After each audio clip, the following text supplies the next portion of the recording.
She ripped his boarding pass in half, right in front of him. Didn't flinch, didn't hesitate. Just tore it clean down the middle and handed the pieces back like they were trash. He was silent, still. The kind of still that isn't weakness. Because what she didn't know, what nobody in that cabin knew yet, was that standing in that aisle owned the airline she worked for. 28%. His name was already gone from the manifest, erased, his seat taken, the record altered like he never existed. 43 minutes later, she would lose everything, and he hadn't said a word yet. The man behind the desk had a firm handshake and a pleasant smile, and had clearly decided before Elijah Cross sat down that this interview was not going to go anywhere useful. Elijah was 26 years old. He'd pressed the suit himself that morning, spent 40 minutes on it. His roommate Dennis, a law student with strong opinions about first impressions, had made him rehearse his answers the night before until it stopped sounding rehearsed. He had the grades. He had 3 years of logistics experience with a regional freight company and a master's degree in aviation management from a school that was not easy to get into. He had references. He had everything they said you needed. The interview lasted 19 minutes. He counted afterward.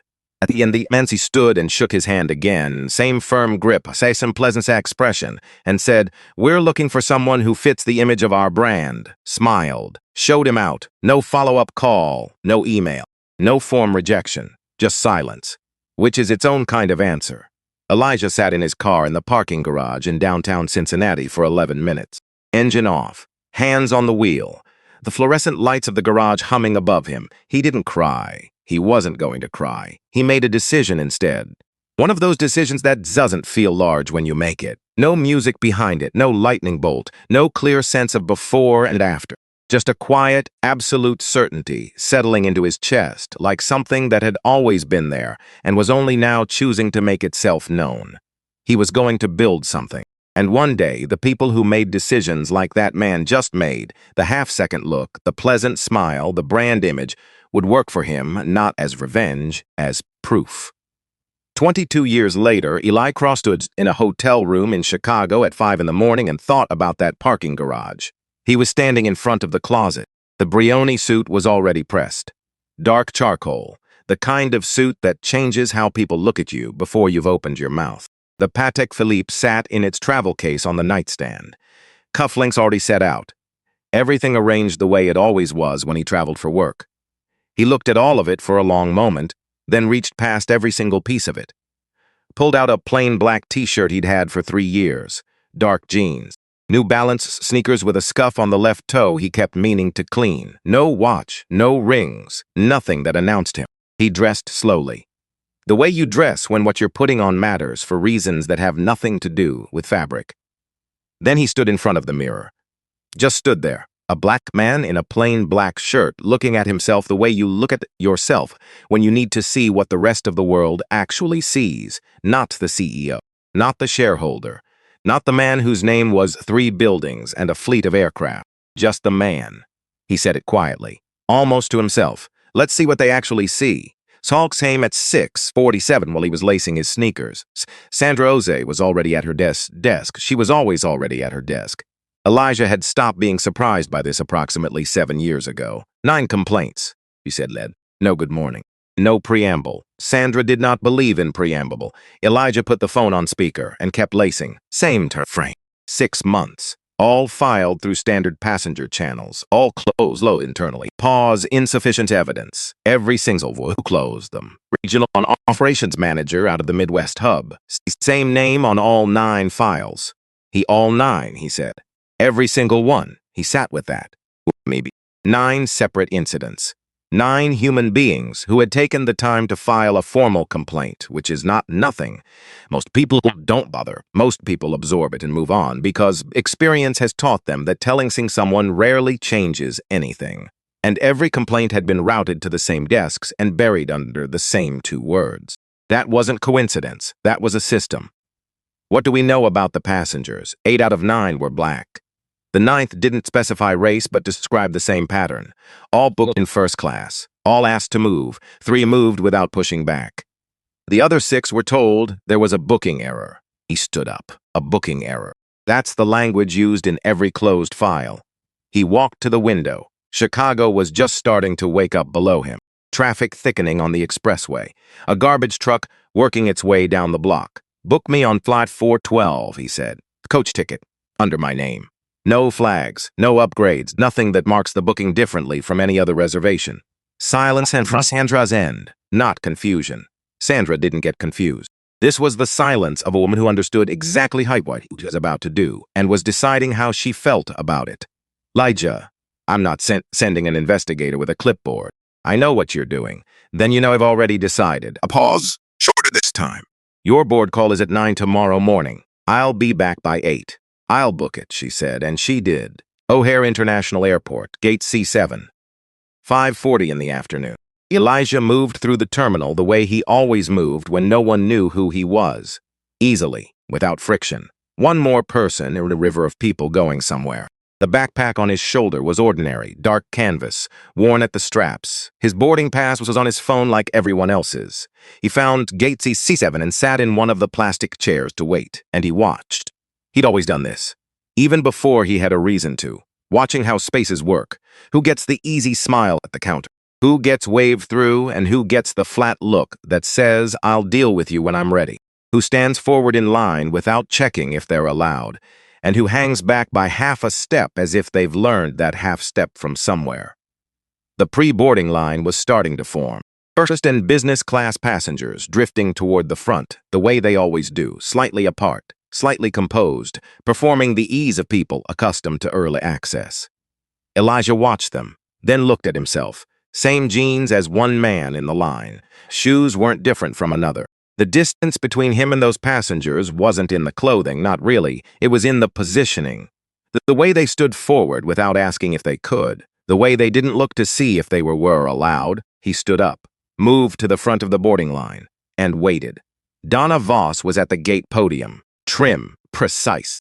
Hair pulled back in a way that suggested she'd been doing it the same way for a long time.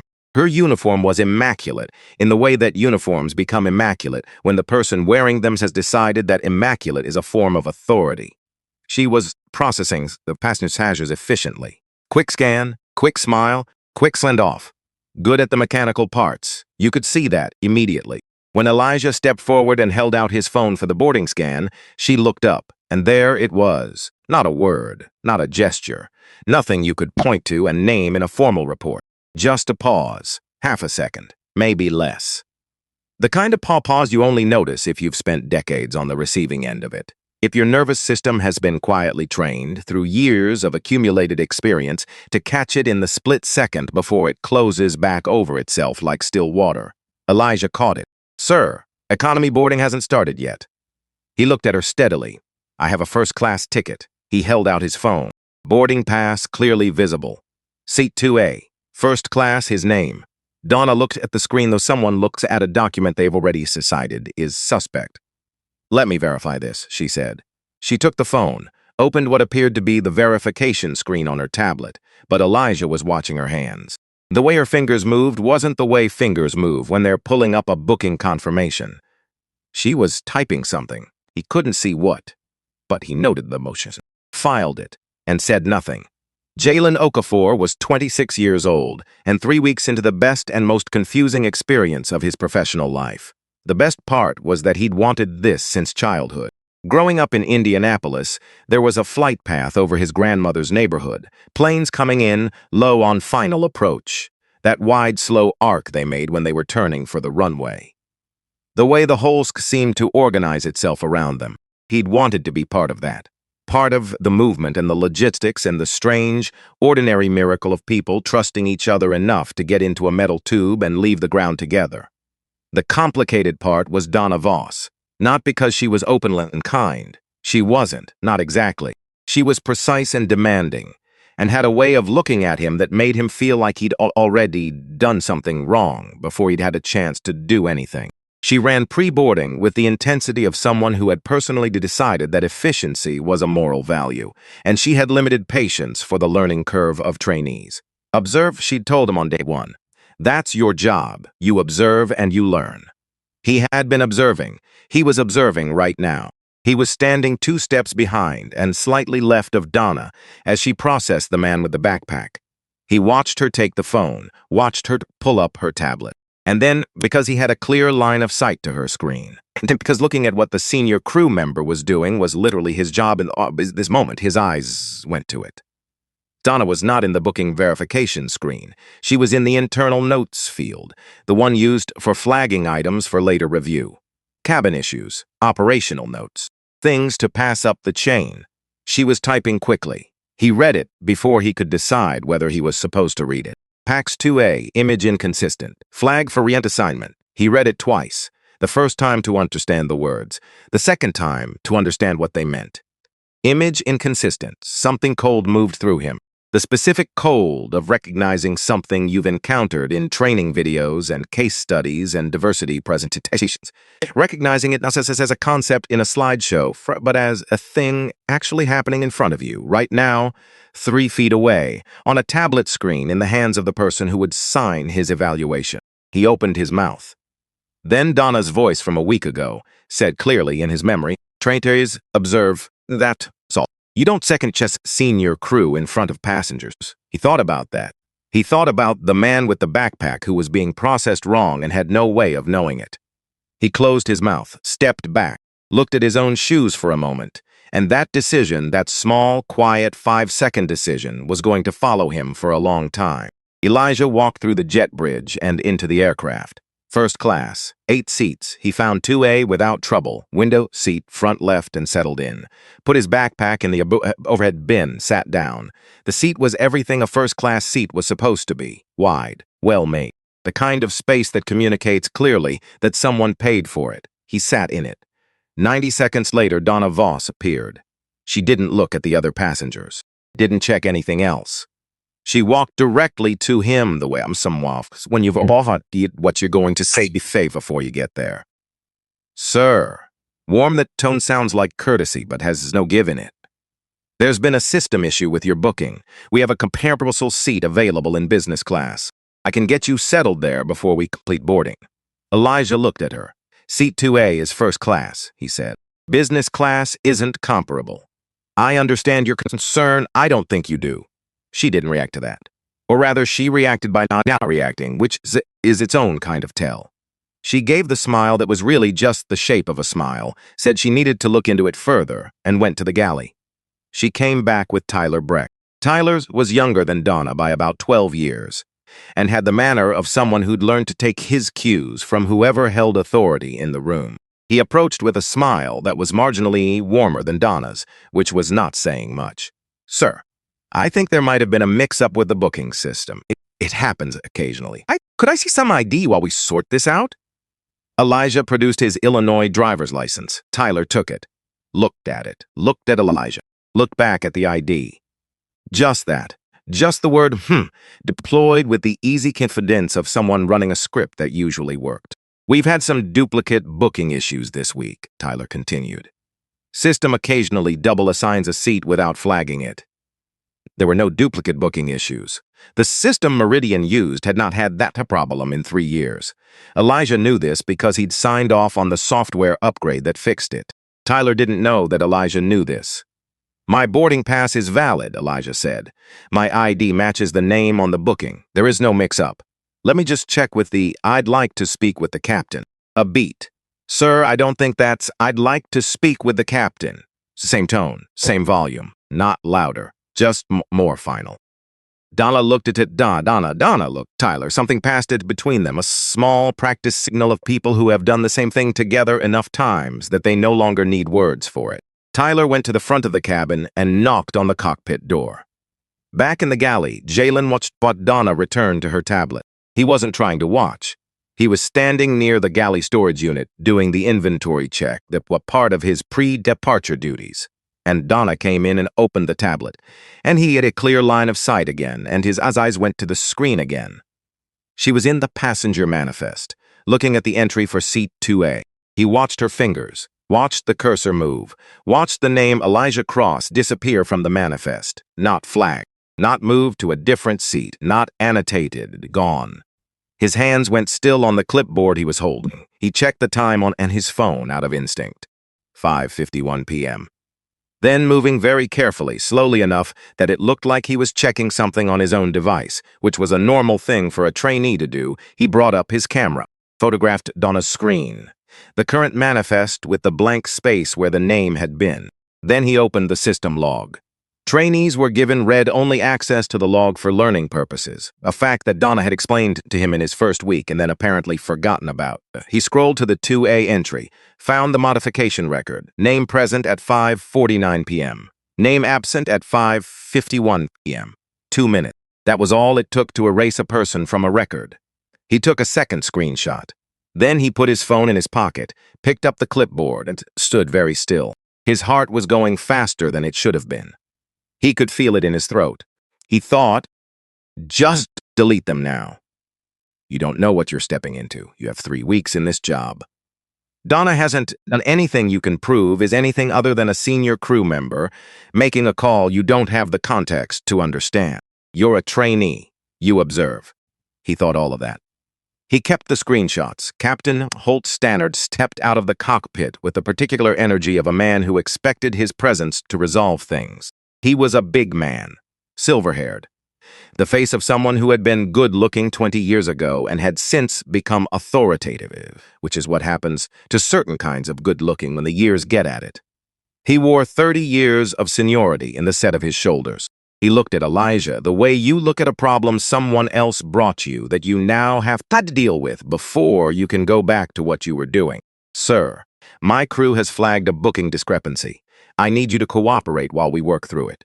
There's no discrepancy, Elijah said. There's a valid ticket and a man sitting in his seat. Stannard's jaw adjusted slightly. With respect, sir, I have crew members telling me there's an issue with the manifest.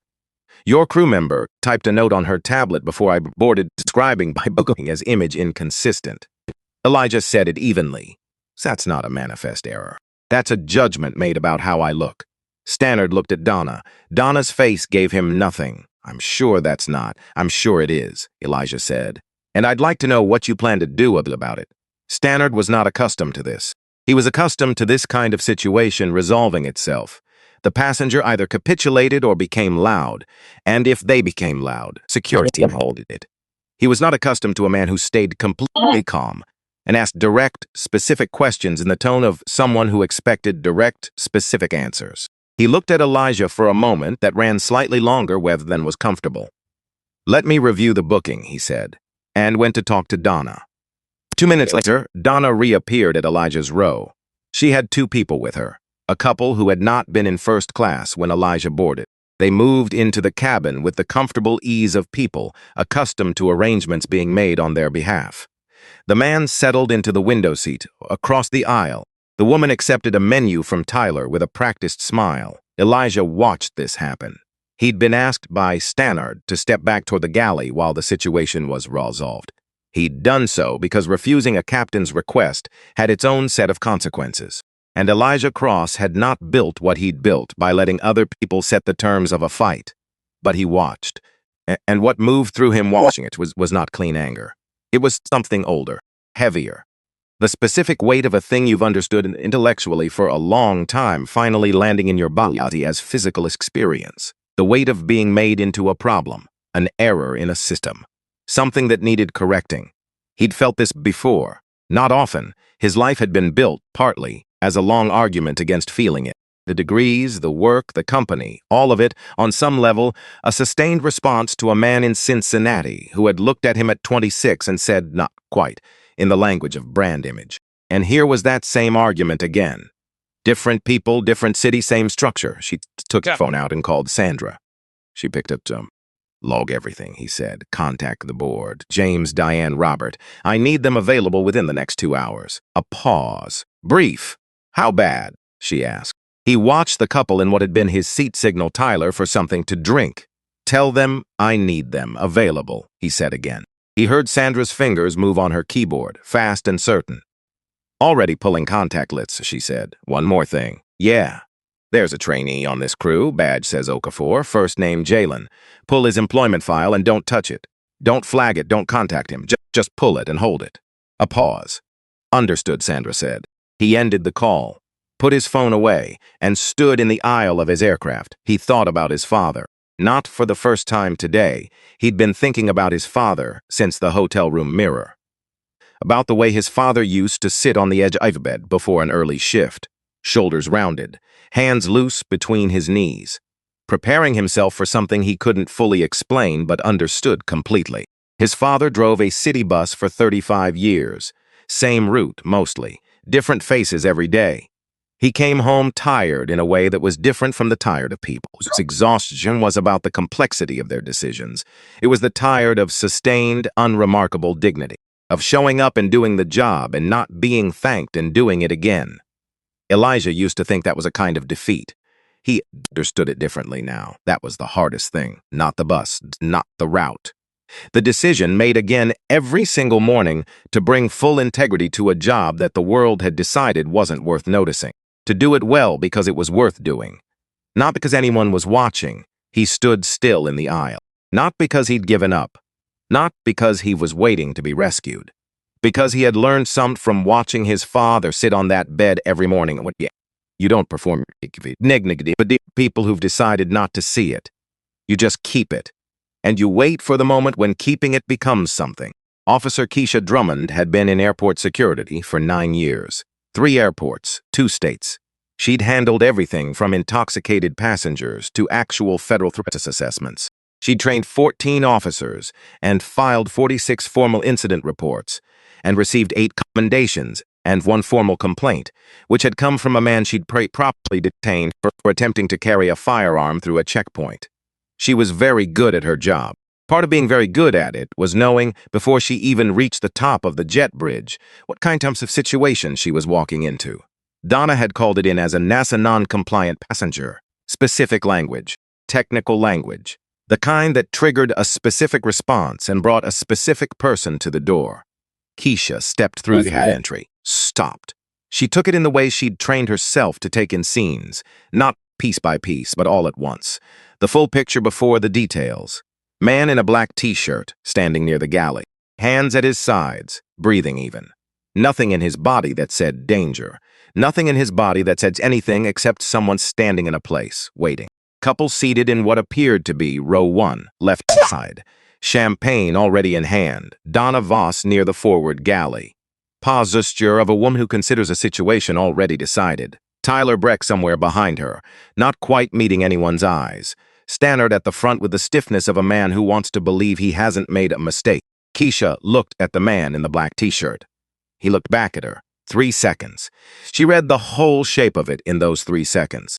Not every detail, but the shape. The recognizable, familiar, exhausting shape of it. She knew this shape. She'd known it since she was a girl, watching her brother get stopped on his way home from school while his white friends walked past. She'd known it when she was 22. And a supervisor told her she was being moved to a less visible post because the role she'd earned required a certain image for passengers. She'd carried the shape of it in her body for 34 years, like something you learn to walk around. She saw it now, in this cabin, in this man's kindness, in the careful coiled control of someone who had decided not to give anyone a reason. Sir, she said. Her voice came out neutral, professional. The tone she'd developed over 9 years because it was the only one that worked in situations like this, not warm, not cold, just present, just there. But the way she looked at him, that wasn't part of the professional training. That was something that passed between people who had navigated the same terrain from different angles. An acknowledgement, not of weakness, of recognition. He saw it. She watched him see it. And just for a moment something shifted in the lines around his eyes, but not relief, exactly. Something quieter than relief. The small, involuntary easing of a person who has been entirely alone in a room and has just registered that someone else ends in that room understands what they're looking at. Then it closed. She stepped forward. Did what she'd been called to do. Behind her, in the galley doorway, Jalen Okafor stood with his phone in his pocket and 2 screenshots he hadn't deleted and a decision he hadn't yet fully made. The boarding door was still open. The clock on the wall behind the gate podium read 6:02 p.m. Flight 4112 to Los Angeles was scheduled to depart in 21 minutes.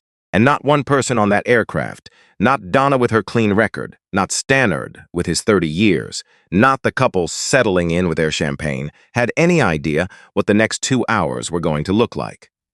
The thing about stillness is that it looks like nothing from the outside. A man standing in an airplane aisle with his hands at his sides and his face composed and his breathing even, that looks like waiting. It looks like patience maybe, or resignation. The blank passivity of someone who has decided not to fight. That's not what it was. Elijah Cross was doing the hardest thing he knew how to do. Holding, not holding back. Just holding. Holding the line between who he was and what this situation was trying to make him into. Because he understood with the precise, clear-eyed understanding of a man who had spent 22 years studying how power worked and where it actually lived. The moment he raised his voice, the moment his hands moved wrong, the moment his face showed even a fraction of what was actually moving through him, everything would shift, not in his favor. The boarding pass, the ID, the note on Donna's tablet, the name that had been on the manifest and then wasn't, all of it would get buried under a single word. A word that once attached to a black man in a public space has a way of becoming the only word anyone remembers. Difficult, so he held. Officer Kaisisha Drummond stood 3 feet away in the aisle. Standard stance, weight balanced. Nothing aggressive in her posture, but present in the way that security presence is always present, a reminder of what could happen next if someone decided it should. Sir, I'm going to need you to step into the forward galley area while I verify a few things. Elijah looked at her. She looked back. Her face was professional, neutral, but her eyes were something else, something underneath the professional neutrality that she wasn't quite hiding, or maybe had decided in the last 30 seconds not to hide. She wasn't enjoying this. That mattered, not because it changed his situation, but because a person who wasn't enjoying something was a person who was still deciding about it. And a person still deciding was a person who could still choose differently. If I step into the galley, Elijah said quietly, what happens to my seat? A pause. Brief but real. The booking situation will be reviewed. My seat specifically. She held his gaze. And then she said something that surprised him, not because it was dramatic, but because it was honest. That's a fair question, she said. Just that. She didn't deflect it or restate the protocol or pretend the question landed exactly where it had. He nodded once and moved toward the galley. He walked the way his father used to walk into rooms where he knew he wasn't fully welcome. Not with defeat. Defeat has a particular forward lean, like the body trying to make itself smaller to fit the space it's being given. He walked straight, even, taking up exactly as much space as he'd earned and not 1 inch less. He felt the eyes of the cabin tracking him. He didn't turn around, but he heard something behind him. A small sound, not a voice, just the creak of a seat adjusting, someone sitting up straighter. He didn't know yet that it was Warren Buell. Warren had been watching the whole thing from row 5. He'd boarded early, the way he always did. 31 years of military habit had permanently reorganized his relationship with punctuality, and settled in with his carry-on stowed and his seatbelt already fastened, while most passengers were still in the jet bridge. He'd watched the man, the t-shirt, down the aisle and take his seat in 2A. Watched Donna appear. Watched Tyler. Watched Stannard come out of the cockpit with the stiff authority of a man who expected his uniform to do most of the work. Watched the couple get moved in. He'd seen a lot of things in his life that he hadn't known what to do with in the moment. That was the honest truth of it.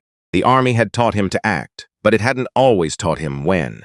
And the space between those 2 lessons was where most of his regrets lived. He watched Elijah Cross walk toward the galley with his spine straight and his jaw set, and that particular controlled stillness. Absorb he should not have to absorb. Warren sat up, reached into his jacket pocket, found his phone, set it on the tray table of the empty seat beside him, propped against the seat pocket, lens facing forward. He pressed record, didn't make a show of it, didn't announce it. Just set the phone down and folded his hands in his lap and continued watching. In the galley, Elijah stood with his back to the wall and called Sandstra. They moved me out of the aisle, he said. Still calling it a booking issue. I know. A pause. I've been in the admin portal, watching the manifest. Your name came back. What? It's back on the manifest. About 12 minutes ago, it wasn't there. Now it is. There's a modification log entry. Elijah was quiet for a moment. Someone restored it? Someone. The change log shows 2 different device IDs. Deletion at 1751. Restoration at 1803. He processed that. 2 devices. The deletion was Donna. The restoration was someone else, someone who had seen the deletion, understood what it meant, and made a different choice. Or Donna had restored it herself when she realized the system kept modification records. Who has device 2? Keyboard sounds. Fast. Registered to a Jalen Okafor, trainee. Started 3 weeks ago. Elijah stood very still. Don't touch his file, he said. Don't contact him. Don't change anything in his employment record until I tell you, already noted. And get the board ready now, not in 2 hours. On it, Sandra said. James is available. Diane's in a meeting, but she'll step out. I'll have Robert on standby. Good. He ended the call. He stayed where he was for a moment, back against the galley wall, plain around him. The low hum of ground equipment outside, the particular pressurized air of a cabin that hasn't fully settled into it yet. He thought about a 26-year-old kid who had watched something wrong happen and taken a screenshot instead of looking away. He thought about what that cost, the calculation a person in that position had to run, the risk to a job they'd barely started, the weight of a senior crew member's evaluation, the easy availability of the alternative, which was just deleting the photos and moving on and telling yourself you didn't know enough to be sure. He thought about what it took to not take that alternative. Then he straightened up and waited for what came next. Jalen was pretending to inventory the galley cart. He was not actually inventorying the galley cart. He was standing close enough to catch fragments of Elijah's phone call, not the words, but the tone, the steadiness of it. And he was doing what he'd been doing for the last hour, holding his phone with 2 screenshots on it and trying to figure out what kind of person he was going to be. He'd restored the manifest entry. That was the thing he hadn't told anyone. After the screenshots, after Donna walked away from the tablet, he'd used his trainee access to the system log. Read-only access in theory, except that there was a permissions configuration error he'd noticed in his second week and hadn't reported, because he wasn't sure if reporting it would cause more problems than staying quiet. To restore Elijah's name to the manifest, he didn't know if it would matter.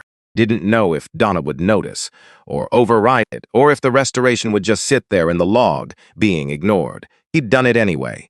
And now the man whose name he'd restored was standing 10 feet away in the galley, and Jalen had 2 pieces of evidence that could either be the most important thing he'd ever done, or the thing that ended a career before it started. He thought about his grandmother. She'd cleaned offices in downtown Indianapolis for 30 years, and had never called in sick because she couldn't afford the optics of being unreliable. She'd told him when he got this trainee position, keep your head down, work hard, don't give them reasons. He'd been trying to do that. But theirs was a man 10 feet away, and Jalen, he had watched what they'd done, and he had the evidence, and keeping his head down right now didn't feel like survival. It felt like something else entirely. He looked at the 2 screenshots. He thought about deleting them, seriously considered it, turned it over and looked at it from the angles. Then he thought about why he'd wanted this job. Those planes over his grandmother's neighborhood, that wide, slow arc on final approach, the way the whole sky organizes itself around them. He'd wanted to be part of something that moved like that. He hadn't wanted to be part of this. He kept the screenshots. Twist 3. Keisha came back into the forward section with Donna's tablet, not to return it, to keep it. She'd asked for it formally, invoking security review protocol, using the exact language that made refusal complicated at the boarding door, before Donna had fully processed what being asked meant.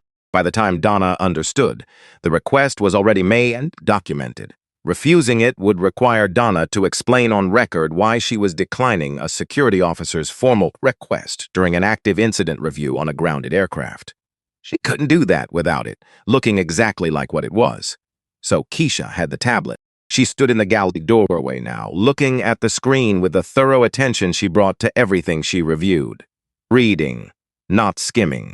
Elijah watched her from across the small space. She didn't look up right away, she read. Then she looked up, found him, and said at a volume calibrated exactly for the 2 of them, "There's a note on this device. Time-stamped 17:49. It describes your booking as, and I'm reading this directly, image inconsistent. Flag for reassignment." She let that sit between them. "I need to retain this tablet as documentation for the security review," she said. Louder now, the official voice. Donna appeared at the galley entrance immediately. "That tablet is crew property. It's material to an active passenger dispute on a grounded aircraft," Keisha said. "Flat. Final. No edge to it, no performance of authority.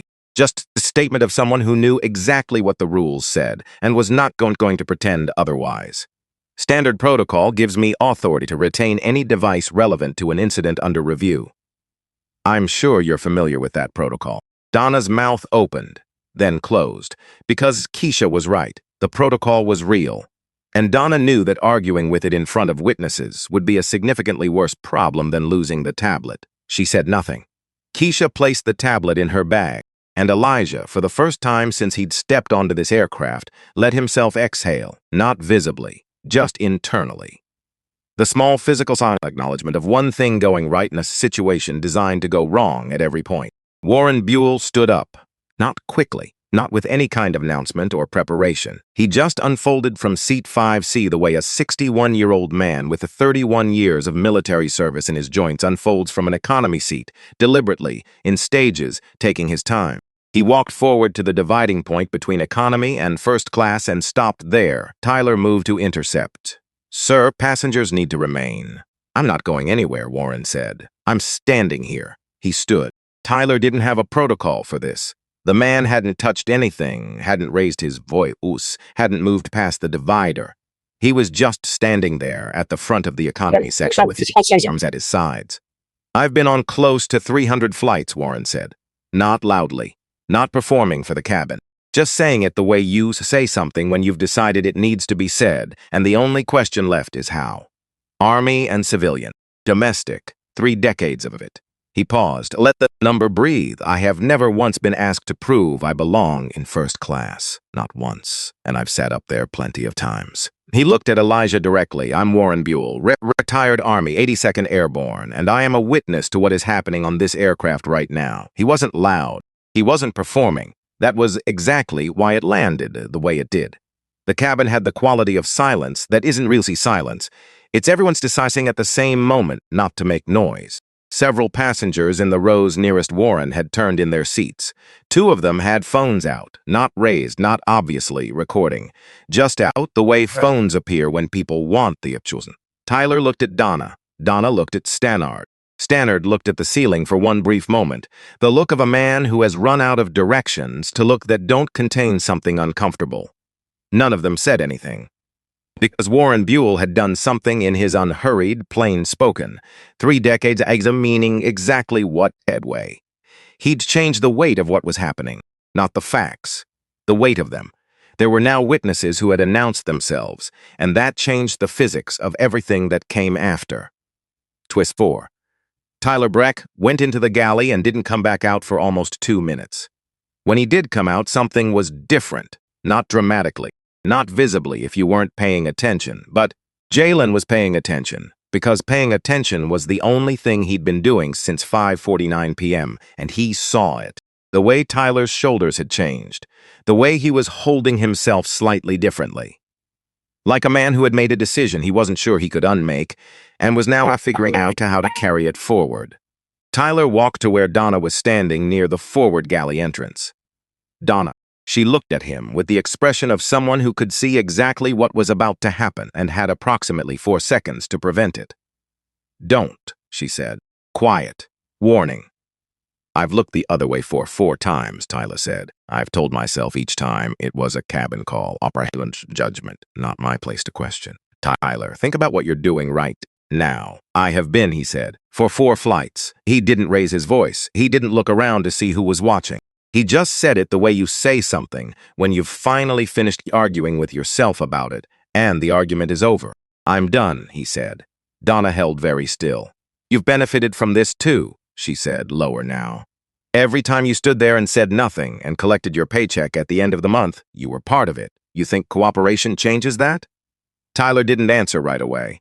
"No," he said finally, "but it's what I have." He stepped back out into the cabin. He didn't get applause. He didn't get acknowledgement. No one stood up for him the way they might have stood up for a moment in a movie. He got to stand where he was standing and live with the fact that he'd said it 4 flights too late and said it now anyway. That was all. Jalen X slowly against the galley wall. He'd watched the whole exchange. He'd watched Tyler's face during it, the visible discomfort of a man saying something true that he wished he'd said earlier. The specific discomfort of someone who knows that doing the right thing late is not the same as doing it on time, and is doing it anyway, because late is the only option left. Jalen thought, that's going to be me in 10 minutes. He looked at his phone. He looked at the 2 screenshots. He thought about everything he stood to lose. Then he thought about the man who'd had his name erased from a manifest on an aircraft he partly owned, standing in a galley being verified by a security officer, while the people who'd done it moved on as if nothing had happened. He stepped out of the galley. He walked to where Keisha was standing near the forward entry. She looked at him. Quick read. Taking him in the street to his pocket, pulled out his phone. I have screenshots, he said. Time is 1749. That's the G2 note on her device with her name attached, and 1751, the manifest after the name was removed. 2 images, 2 timestamps, 1 device ID. He paused. Her device ID. Keisha looked at the phone. There's something else, Jalen said. She waited. The restoration at 18:03. That was me. I used a permissions access that I technically wasn't supposed to have. A configuration error in the system I found in my second week. He said it flatly, not hiding it, not cushioning it. I restored his name because I watched her delete it and I knew it was wrong. But I'm telling you about the access. Because if I hand you evidence that helps him and hide the part that make me look bad, I'm doing the same thing she did. Just pointed in a different direction. Keisha looked at him for a moment that ran slightly longer than a standard security officer's assessment look. Then she held out her hand. He put the phone in it. Twist 5. Captain Holt Stannard stood at the front of the first-class cabin and looked at his aircraft. He'd been flying for 30 years. He'd worked up from regional turboprops to this, a full transcontinental first-class route, one of the better assignments in the Meridian rotation. His record was clean. His crew management was considered one of his strengths. He trusted his people. That was the thing he was sitting with right now. He trusted his people. Donna had called him out of the cockpit and described a non-compliant passenger refusing to cooperate with a seating verification. Standard language. The kind of situation that came up and needed a captain's presence to resolve. He'd come out, assess the situation from Donna's framing, because Zanta had 12 years and a clean record, and he had no reason to look at it any other way, and he'd backed her. He'd backed his crew. That was what captains did. That was part of the job. But he was standing here now, looking at a man who had not raised his voice once, who had shown valid ID, who had a boarding pass matching seat he'd been sitting in, who had been removed from that seat without a single piece of actual evidence that his booking was in error. And Stannard was trying to count the number of times Donna had called him out of the cockpit for a cabin issue. And he had come out and backed her without asking more than the minimum number of questions. He was trying to count. He couldn't get to a firm number. That was the problem. He didn't think of himself as a man who looked away from things. He thought of himself as a professional, as someone who ran a tight ship and trusted his crew and handled what he was given and got the aircraft where it was going safely and on time. But trusting your crew wasn't neutral. It was a choice. And if the person you were trusting was making a particular kind of choice, your trust wasn't just support, it was permission. He'd been giving permission. He walked to where Donna was standing. Donna, she turned. Her expression was the one she'd been wearing for the last 40 minutes, controlled, certain, the expression of someone who considers themselves in the right and was waiting for the situation to confirm it. I want to see the original manifest, he said. The version that existed before any crew modifications after 1749. Her expression changed. Not exactly, but something shifted underneath it. Captain, I think the situation is, that's a direct order. She looked at him. The tablet has been retained by security, she said. I don't currently have access to, then we'll wait until we do, Stannard said. He walked back to the cockpit door and stopped with his hand on it. He didn't go in immediately. He stood there for a moment with his hand on the door and thought about 30 years of mornings where he'd come in, been told what the situation was, and handled it the way he'd been told it needed to be handled. He thought about what it meant that he hadn't asked more questions earlier. He thought about the man in the black t-shirt standing in his galley right now, with his spine straight and his hands quiet and his face showing nothing, and the specific kind of endurance that required, and where a person learned that kind of endurance, and what it meant that they had to. Then he went back into the cockpit. Not to hide. not to avoid what was coming, to sit with himself for a few minutes and decide who he was going to be when it arrived. Elijah was standing in the galley when Sandra called back. "Board is confirmed," she said. "James, Diane, Robert. They have the modification log. They reviewed the screenshots from Jalen Okafor's device. He uploaded them through the system when he submitted the restoration record. He documented the restoration, everything. Time-stamped, device ID logged, the whole chain. If he was going to use unauthorized access to fix something, he made sure there was a complete record of why." Elijah was quiet for a moment. "They're ready when you are," Sandra said. "Tell them 5 minutes." Elijah. The register in her voice shifted. The one she used when she had something to say that she decided he needed to hear. "The board can authorize everything remotely. You don't have to be the one who, I know I don't have to. You've been standing in a glyph for 40 minutes. I know how long it's been. I'm just saying there are other ways to." Sandra, a beat. "I'm staying," he said. She was quiet. "Okay," she said. "And then your father would have stayed too." He didn't answer that, but something moved in his face that he was grateful no one in the galley was positioned to see. He put the phone in his pocket. He looked out toward the cabin. At Jalen, who was now standing in the open, having handed his phone to Keisha, and was facing whatever came next with the slightly dazed expression of someone who had just jumped off something and was still in the air. At Warren, who had moved back to his seat but was sitting differently now, forward, alert, the posture of a man who had decided he was paying attention for a reason.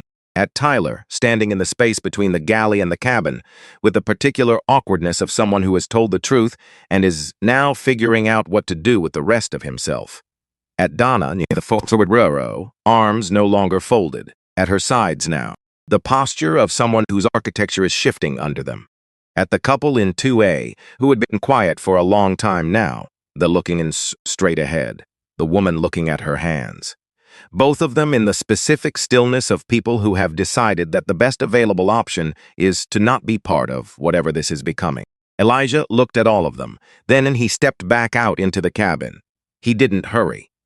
He walked to the front of the first-class section, stood where the cabin had a full sight line, the galley entrance, the first 2 rows, the divider between first and business class, where Tyler was standing, caught between spaces. He looked at Donna. She looked back at him. For the first time since she'd looked at him at the gate podium with that half-second pause that started everything, for the first time, she was looking at him without the certainty. Without the 12 years, and the clean record, and the procedural language, and Stannard's backing, and the comfortable machinery of a system that had, until about 30 minutes ago, been working exactly the way she'd always relied on it to work. She was looking at him the way you look at something when you've just realized you don't know what it actually is. He put his phone to his ear. "Sandra," he said, at a volume wasn't projecting, wasn't performing, but wasn't hiding.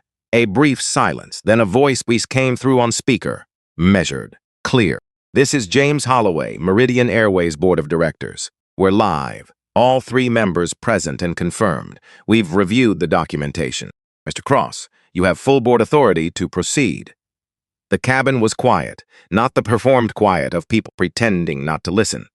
The real quiet of people who had just understood that something had fundamentally shifted and were waiting to find out exactly how far. Donna stood at the galley entrance and did not move. Tyler stopped moving too. Warren in row 5 gave one slow nod, the nod of a man whose read on the room had just been confirmed by the room. Jalen stood very still with his hands at his sides and his face doing several things at once. Elijah looked at Donna. "You're about to find out," he said, quietly, without heat, without performance. Just the plain truth of it. Said by the only person in the room who had known it from the beginning and had spent 43 minutes waiting for the moment when saying it would mean something. The boarding door was still open. The clock on the forward bulkhead read 6:23 p.m. Flight 412 to Los Angeles was at its scheduled departure time and had not moved, and Elijah Cross was done waiting. The cabin had gone the kind of quiet that doesn't happen by accident. Not the quiet of people minding their own business. Not the pressurized hush of a plane at cruising altitude where engine noise fills the spaces between thoughts. This was the quiet of people who had stopped pretending they weren't watching. Who had put their phones down or picked them up. Who had, somewhere in the last 43 minutes, crossed an invisible line from passenger to witness without quite deciding to. Elijah Cross stood at the front of first class with James Holloway's voice still settling into the air around him like something that had weight. Full board authority to proceed. He didn't move right away. He had learned something a long time ago about the difference between the moment you win something and the moment you claim it. They were not the same moment. The first one happened to you. The second one you had to choose. He chose it now. He turned to face the cabin fully, not performing the turn, just making it. The way you face something when you've decided it deserves your full attention, and you're done letting other people set the terms of how you stand in front of it. "My name is Elijah Cross," he said. Normal volume, no projection required. The cabin was that quiet. "I'm the CEO of Meridian Airways. I hold 28% of this company's outstanding shares." He paused, just a beat. Not for drama, because information that contradicts what a room has spent 40 minutes assuming needs a moment to land. Because the human brain, when it receives something that reorganizes as if everything it thought it understood, needs a breath before it can move forward. He watched it happen in the faces around him. Tyler's eyes closed briefly. 1 second, the look of a man who has just understood the full dimension of what he spent 4 flights being part of. Jalen stood absolutely still in the galley doorway. His expression wasn't surprise. It was something more complicated than surprise. The look of a person who had made a decision in the dark without knowing what the decision was actually about, and was only now seeing it clearly. Warren Buell, in row 5, did not look surprised at all. He gave one slow nod, the nod of a man whose read on a room has just been confirmed by the room itself. The couple in 2A, the man looked at his wife. She looked at her hands. Donna Voss stood at the galley entrance and did not move. "I've been standing in the aisle of my own aircraft for 43 minutes, Elijah continued, "because of what I'm wearing." He looked down at the black t-shirt, 3 years old, nothing remarkable about it. "I want to be clear about what happened here today, because the language people reach for in situations like this tends to go soft very quickly. Words like mix-up, misunderstanding, system error, booking discrepancy. Those aren't the words for this." Donna Voss had 12 years in this industry. On paper, her record was genuinely clean. She was efficient, precise, thorough. She knew every protocol in the Meridian Operations Manual and had developed several procedures of her own that junior crew members were trained to follow. She handled difficult passengers, medical emergencies, and the specific relentless tedium of long-haul pre-boarding with equal professionalism. She was good at her job. She had also, in those 12 years, developed something that had no entry in the operations manual.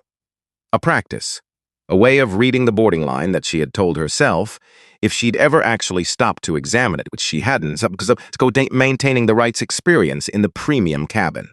About cabin cohesion, about standards, image inconsistent, her words, her timestamp, her device ID in the modification log. She stood at the galley entrance now and listened to Elijah Cross speak and felt something moving through her that was harder to name than fear. It was more like the specific discomfort of a structure you've been living inside for a long time suddenly becoming visible. When the walls you've been navigating stop being navigable walls and start being choices you make. When you have to look at 12 years of decisions and understand that what you called professional judgment had a different name when you looked at it straight. HMHs. 12 years of them. She hadn't thought of them that way. That was the part sitting in her chest now, like something she couldn't move past. Twist 6. Elijah turned to her directly, not moving closer, not raising his voice, just turning his full attention toward her, which turned out to be considerable. Donna, she met his eyes. She was not a woman who looked away easily. 12 years of managing difficult cabin situations had made her good at holding a gaze. She held it now. "My record," she started, "is clean," he said. 12 years, 4 bases, 0 formal complaints on file. She stopped. 0, he repeated, because every complaint filed on this route over the past 8 months went to the same regional operations manager, who closed all 9 of them with the same 2 words. He waited a beat. Insufficient evidence. She didn't respond. "He retired 4 months ago," Elijah said. "Standard procedure, sealed files at retirement." Another pause, shorter. "We unsealed them this morning." The silence that followed had texture to it. The kind of silence that is not empty but full of the sound of a room understanding something at the same time. 9 complaints, Elijah said. all from passengers of color, all booked in first class. All told there was a system error or a booking discrepancy or a seating reassignment due to operational requirements. All filed within 6 months on routes that included your crew assignment. He wasn't loud. He wasn't performing outrage. He was just telling her what was true, the way you tell someone what is true when you've been patient long enough. Patience has become its own kind of authority. This isn't about today, he said. Today is just the day someone was watching. Donna looked at him, and then she did something the room didn't expect. She didn't fold. She didn't apologize. She didn't reach for the soft language that people reach for when they're trying to exit a situation gracefully. Even if everything you're saying is accurate, she said, the decisions made on this aircraft today were crew decisions based on cabin management judgment. My experience is legitimate. My experience is legitimate. A note in an internal field and a modification log entry. Donna. She stopped. I have the modification log, he said. Your device ID on the deletion at 1751. Jalen Okafor's device ID on the restoration at 1803. The original notes at 1749 with your name attached. The full chain, time-stamped, documented, and already in the hands of the board and the legal team. He let that sit. She was quiet. And Jalen told Keisha about his unauthorized acts before anyone asked him, Elijah said. He handed over the evidence that helped me and disclosed the part that implicated himself in the same breath. He looked at her steadily. That's the difference between a mistake and a pattern. A mistake, people try to correct. A pattern, people try to protect. Donna looked past him for a moment, not at anything specific. Just away, the way you look away when you're trying to find something to hold on to and can't locate it. Then she looked back. She didn't say anything else. Maybe there wasn't anything left to say. Or maybe she was, for the first time in 12 years, actually sitting inside what she'd built and feeling the full weight of its dimensions. Elijah didn't push further. He'd said what was true. That was enough. Captain Holt Stannard came out of the cockpit. He'd heard the statement. The cockpit door aircraft model had less acoustic insulation than the engineers probably intended, and James Holloway's voice through the speakerphone had carried clearly enough. He walked to the front of the cabin and stood there, looking at Elijah Cross with the look of a man trying to understand how he missed something that, in retrospect, he should have seen much earlier. Mr. Cross, he said. Captain. A pause. Stannard looked at the floor for a moment. For a man with his posture and his bearing, that was the equivalent of someone else stitched their shoes for a long time. I came out of that cockpit when Donna called me, he said, and I made a judgment call based on my crew's read of the situation. You did, Elijah said. Not aggressive, just confirming what they both already knew. I made it without asking enough questions. That's accurate. Stannard was quiet for a moment. I've done that before, he said. More than once, I think. The honesty of it landed different than defensiveness would have. It wasn't absolution. It wasn't asking for anything. It was just a man standing in what he'd done without trying to redecorate it or explain it into something more comfortable. Elijah looked at him. I know, he said, and somehow that was harder to hear than anger would have been. Not because it was cruel, because it was true in a way that extended far beyond this flight, far beyond this afternoon, far beyond Stannard himself. It was true about every time a person in authority had accepted a crew's framing without pushing back, every time a uniform had provided cover for something that needed to be questioned, every time the machinery of professional trust had been used as a substitute for professional judgment. Stannard straightened. I'll cooperate fully with whatever review process follows, he said, without turning around. Then he went back in. The practical part came next. This was the part that wasn't cinematic, that didn't have a particular emotional peak or a moment of catharsis. It was the necessary machinery of consequence, which is less dramatic than the moment of reckoning, but more important. Because, without guilt, the reckoning is just a scene that everyone leaves and nobody carries forward. Sandra walked Elijah through the earpiece while he stood at the front of the cabin. Board confirmation of incident documentation. Formal suspension of Donna and Tyler pending investigation. Not termination on the spot. Termination without a completed formal process would create legal exposure. And Elijah Cross had not built what he'd built by making decisions that felt satisfying at the expense of decisions that were defensible. Donna and Tyler would be suspended with pay pending the full review. Stanford's situation was more complex given his seniority and the captain's operational authority question, and that review would take longer. Two ground operations managers came aboard quiet during the pause. Professional, procedural. No announcement. Donna gathered her things. She walked off the aircraft with her bag and her posture and 12 years, and whatever she was going to do with the next part of her life. She didn't look at Elijah as she passed. He didn't say anything to her. He'd said what needed saying. The rest belonged to the process. Tyler went separately a few minutes later. He'd been told already.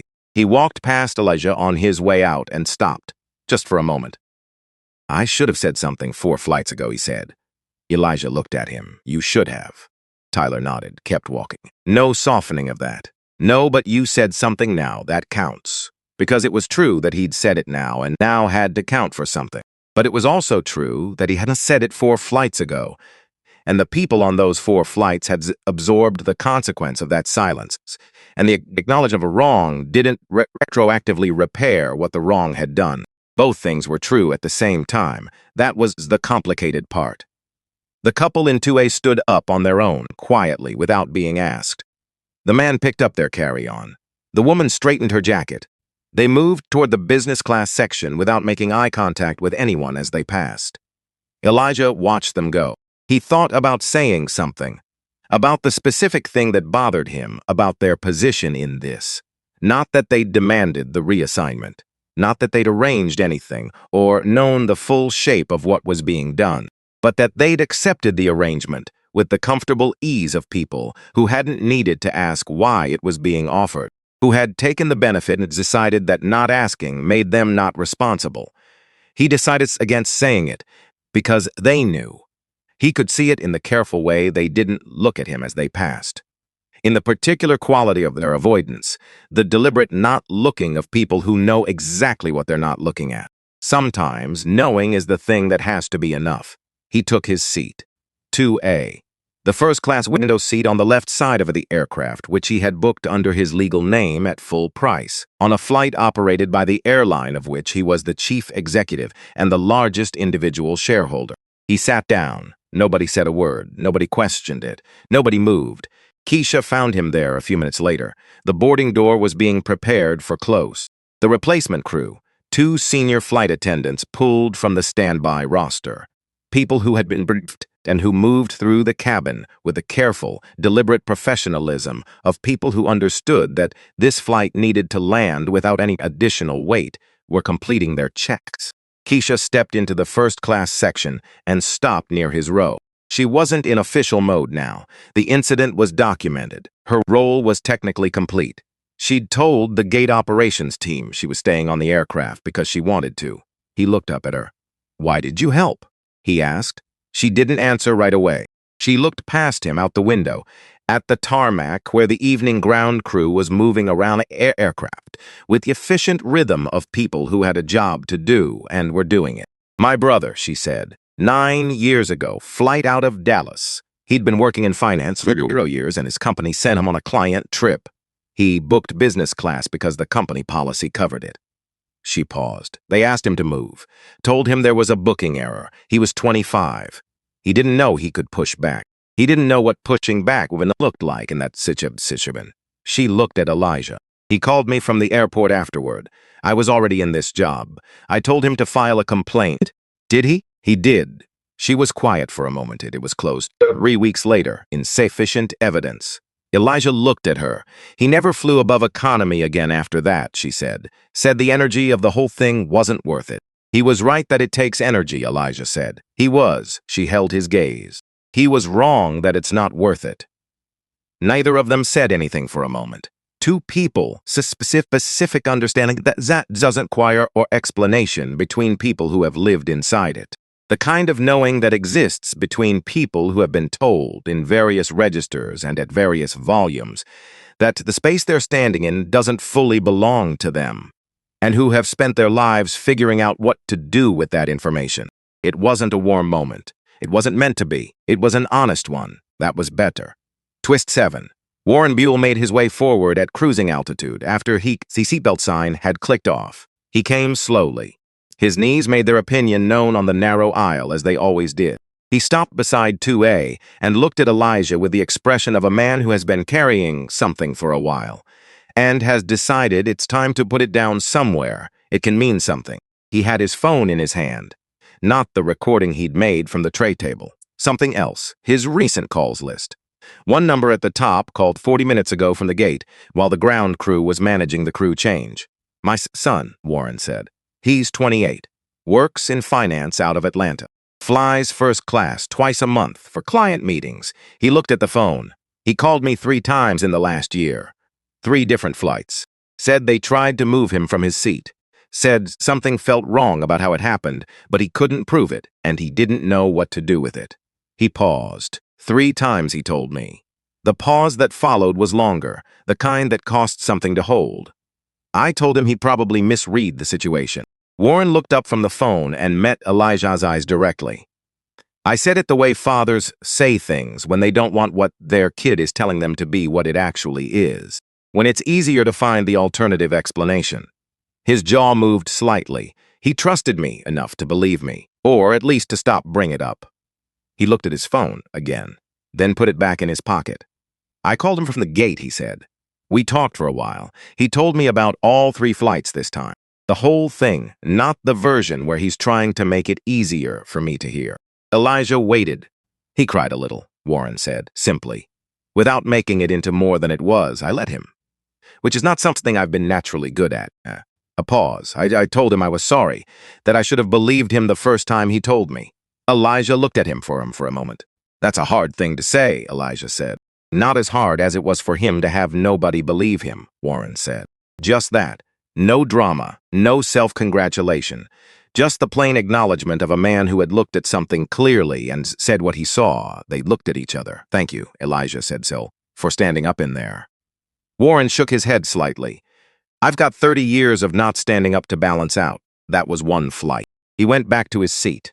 Elijah watched him go and thought about everything Warren's son had absorbed in 3 separate events: the doubt, the recalculation, the specific exhaustion of having your own clear-eyed read on a situation contradicted by someone you trusted. The way that kind of thing doesn't just pass through you. It stays somewhere. He thought about 9 complaints. He thought about how many more there were that nobody filed because experience had already taught them it wouldn't go anywhere. He looked out the window, the lights of the Midwest moving below, steady and indifferent and beautiful in the way that lights from altitude always were, each one a person, a house, a life going on completely independent of what had just happened in the first-class cabin of Flight 4112. He opened his laptop, not for the board materials waiting in his inbox, not for the operational reports or the financial summaries or any of the 17 things Sandra had flagged as time-sensitive. He opened a blank document. He wrote 1 sentence. We are undertaking a full operational review of passenger service conduct across all Meridian bases, beginning immediately. He looked at it for a moment. Then he kept writing. Not a press statement. Not a public document designed to manage the story that was almost certainly already forming on social media, already being discussed in the comments under someone's grainy cabin video. An internal letter to James and Diane and Robert, to the 3 people who had authorized him to act and then gotten off the line and let him act. He wrote it the way he tried to write everything that mattered, without the softening language, without the comfortable vagueness that corporate communication reaches for when it wants to acknowledge a problem without being too specific about what the problem actually is. He was specific. He named the pattern in the 9 complaints. He named the regional manager who had closed them and the question that needed answering about whether those closures were independent decisions or whether someone further up the chain had created a culture where that kind of closure was expected and rewarded. He named the modification log and what it showed, and what it meant that a trainee in his 3rd week had been the person to document it and restore the record. He named Donna and Tyler and Stanner, and what each of their roles in the afternoon's events meant for how the company thought about crew culture, about what senior experience was allowed to normalize, about what captains understood their authority to protect. He named Jalen Okafor. He named what Jalen had done and what it said about where integrity actually lived in an organization, not people with seniority and tenure and clean records. But sometimes in a 26-year-old with 3 weeks on the job and a phone in his pocket and a decision to make when nobody was watching. He named Keisha Drummond, and the fact that her brother's complaint had been one of the 9 that was closed. He named Warren Buell's son, without using his name, as a reminder that every one of the 9 complaints had a person behind it and a family and a long aftermath that the closed file never accounted for. He wrote for 50 minutes. When he was done, he read the whole thing back. Then he sent it. He closed the laptop and leaned back and looked at the dark sky outside the window. They were past the city lights now, just stars above, and the occasional cluster of brightness far below where a town sat in the dark. He thought about his father. Specifically, the Sunday afternoon Elijah's was 9 years old, and they were sitting on front steps of the house on Southside, and his father had come home from a long shift, still in his uniform, and sat down beside him without saying anything for a while. They'd watched the street together. Cars going by, a kid on a bike, a neighbor walking a dog, the particular quiet of a Sunday afternoon in a neighborhood where people were mostly home. His father had said, "You know what I do all day, Eli? Drive the bus." "Right. And you know what that actually means?" Elijah had shaken his head. "It means I take people where they need to go," his father said. "All kinds of people, every single day. And it doesn't matter to me what they look like or whether they say thank you or whether they even notice I'm there. My job is to get them where they're going safely." He'd paused, the way his father paused when he was getting to the part that mattered. "And the thing I want you to hold on to is that having a job worth doing is not a small thing. Even if nobody makes a ceremony out of it, especially if nobody makes a ceremony out of it." His father had driven that bus for 26 more years after that conversation. Nobody made a ceremony out of it. Elijah had understood this differently at different points in his life. At 26 in the Cincinnati parking garage, it had felt like a cautionary tale about accepting less than you deserved. He had built his entire career partly as a refusal of that interpretation. Now, at 48, sitting in seat 2A, on a flight that had spent 43 minutes trying to tell him he didn't belong there, he understood it as something else entirely. His father hadn't driven that bus because he had no other options. He'd driven it because it was a job worth doing. And he'd understood the difference between worth and recognition in a way that most people spend their whole lives failing to separate. He had done honest work with full integrity for 35 years, had moved through the world with a dignity that nobody had granted him and nobody could take, had come home every evening and been a father worth having. That was not nothing. That was the foundation. The company, the shares, the letter he'd just sent to the board, that had all come from the foundation. The foundation wasn't the company. The foundation was the man on the front steps who knew that how you did a thing mattered more than whether anyone was watching. Elijah closed his eyes, just for a moment, just long enough to let that settle. Jalen was sitting on the jump seat near the rear galley when Elijah found him. The replacement crew had taken over the main cabin service. Jalen was technically still on the manifest as a trainee observer. He hadn't been to leave and hadn't been asked to work. He was sitting in the particular uncertainty of a person who has done something significant and is waiting to learn what it costs. Elijah stopped in front of him. Jalen looked up. "You took screenshots when nobody was watching," Elijah said. "Yes. You could have deleted them and nobody would have known." Jalen looked at his hands for a moment, then back up. "I almost deleted them," he said. "The almost wasn't quick.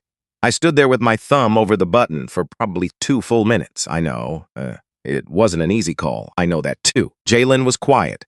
"You also told Keisha about the unauthorized system accesses," Elijah said, "before she could find it on her own. You didn't wait to see if it would surface."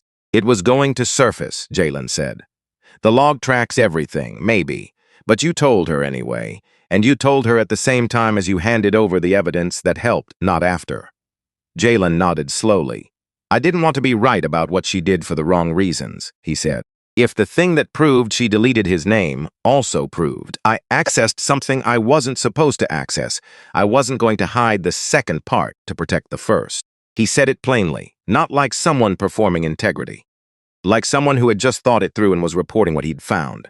Elijah looked at him for a long moment. "That's all integrity ever is," he says. "Almost doing the wrong thing and then not." The Jalen absorbed that, a beat. "Am I fired?" he asked. "No." A breath released from him that he hadn't visibly been holding, but clearly had been holding somewhere. The unauthorized access will be documented and reviewed, Elijah said. There will be a formal process, and there may be a written record of it in your file. I can't short-circuit that, and I wouldn't if I could. Jalen nodded. He'd expected that. Your contract will be confirmed as full hire, not probationary, effective when we land. Jalen looked at him. And your name will be in the documentation of the regulatory review that follows. Attached to you did.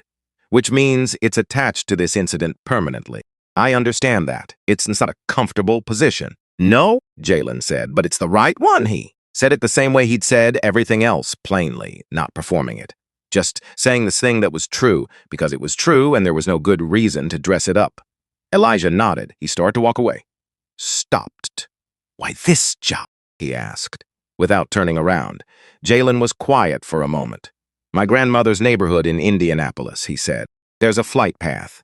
The planes come in low on final approach, and you can see off the front that wide, slow arc when they're turning for the runway. He paused. The whole sky organizes itself around them. I wanted to be part of something that moved like that. Elijah stood still. You still can be, he said, and walked back to 2A. The aircraft pushed back from the gate at 6:47 p.m., 2 hours and 24 minutes late. The announcement from the replacement captain, Elaine Reeves, 11 years with Meridian, a voice that was calm in the specific way of someone who understood that this particular flight needed steadiness above all else, was brief. She acknowledged the delay without specifics. She thanked the passengers for their patience. She told them to expect smooth conditions all the way to Los Angeles. Not one person complained about the delay. Elijah looked out the window as the aircraft taxied toward the runway, the terminal sliding past. Ground crew in their orange vests, moving with the practiced efficiencies of people who had 20 minutes to get a late flight out and were going to use all 20 of them. Other aircraft at their gates lit from within. He looked at all of it and thought about his father on the front steps. Having a job worth doing is not a small thing, especially if nobody makes a ceremony out of it, he thought. I built this, and I built it from that. The runway came up. The engines changed. Note that particular deepening that happens just before the thrust builds in earnest. The sound that still, after hundreds of flights, felt like a kind of promise. Flight 412 lifted off O'Hare International Airport at 6:59 p.m., heading west. And Elijah Cross sat in seat 2A, where he had belonged from the beginning, and watched Chicago fall away below him into light and dark and distance, and felt, not triumph, nothing as simple or as loud as triumph, but the quiet, settled weight of something completed. Not the fight. The fight was just a Tuesday afternoon. The thing that was completed was older than the fight. It was the argument that had started in a parking garage in Cincinnati at age 26. The argument he'd been making for 22 years with every decision and every late night and everything he'd built. The argument that a man's worth was not determined by whether someone with a pleasant smile and a firm handshake decided he fit the image of a brand. He'd been making that argument for a long time. Today it had made itself. He leaned his head back against the seat, closed his eyes, and for the first time since 5 in the morning, when he'd stood in front of a hotel room mirror and decided to see what the world actually saw, he let himself rest. 6 months later, the investigation that followed Flight 412 was not short and it was not simple. The independent panel identified a pattern across 3 Meridian bases, Chicago, Dallas, and Phoenix, in which first-class bookings by passengers of color had been disproportionately flagged for reassignment over 14 months. The regional operations structure had failed to provide adequate oversight. 9 complaint closures were found to have been made without sufficient review. The panel's report ran 91 pages. Donna Voss did not return to Meridian Airways. Stannard took an early retirement. His operational record remained formally clean. He knew what that meant and what it didn't. Tyler Breck completed a mandatory retraining program and returned to service on a different route. He was not celebrated for what he'd done. He didn't ask to be. Keisha Drummond was invited to lead the development of a new passenger training curriculum for security personnel across the Meridian Partner Network. She took it. The pay was less than she deserved, and she took it anyway because the work was worth doing. Jalen Okafor received his formal hire confirmation in the first week of the following month. His name appeared in the incident documentations exactly as Elijah had said it would, attached permanently to what he'd done on Tuesday afternoon in March when nobody was watching, and he'd kept the screenshots anyway. 3 months later, he was assigned to a training mentorship on the Chicago to Seattle route. He was good at the job, better than he'd expected, not because it was easy, because he'd found that once you've made the hardest call the job can ask of you, the rest of the decisions feel more navigable by comparison. Warren Buell flew first class to Atlanta 2 months after the incident to visit his son. He didn't tell anyone it was his first time in first class. He just sat in the seat and looked out the window and thought about the phone call from the gate. His son sent him at baggage claim. They didn't talk about the flight on the drive to his apartment. They talked about other things, his son's job, what they'd do for dinner, whether Warren's knee was any better. Normal thing. The things you talk about when you're finding your way back to normal after something has shifted. But when they got to the apartment and his son poured them both a drink, and they sat down, his son looked at him and said, "You didn't have to come all the way down here." And Warren said, "Yes, I did." His son looked at him for a moment, then nodded. The nod that means understood. The nod that looks from the outside. The nod between a father and a son who have gotten back to something true after spending too long on either side of something false. Meridian Airways launched its internal audit program the following spring. No press release, no announcement, no ceremony. A sorting group of trained observers, traveling anonymously on standard bookings across all route categories, documented what the actual experience of boarding a Meridian flight looked like from the inside, not what the training manual said it looked like, what it actually looked like. The program had a name in the internal documentation, the 2A Initiative.